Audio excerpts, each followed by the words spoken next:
ਕੀਤੀ ਖਿਦਮਤ ਜਿਉਂਦਿਆਂ ਜਿਨ੍ਹਾਂ ਮਾਪਿਆਂ ਦੀ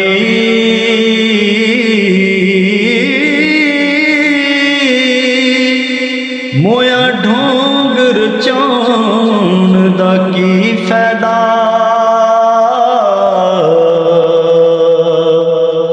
ਪਹਿਲਾਂ ਕੋਲ ਬਹਿ ਕੇ ਦੁਖੜਾ ਫੋਲਿਆ ਨਹੀਂ,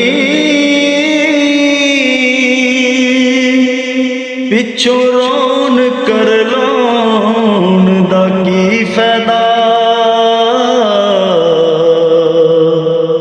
ਕੀਤੀ ਖਿਦਮਤ ਜਿਉਂਦਿਆਂ ਜਿਨ੍ਹਾਂ ਮਾਪਿਆਂ ਦੀ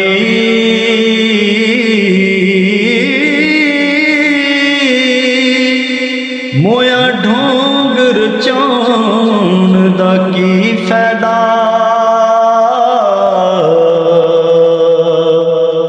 ਪਹਿਲਾਂ ਕੋਲ ਬਹਿ ਕੇ ਦੁਖੜਾ ਫੋਲਿਆ ਨਹੀਂ,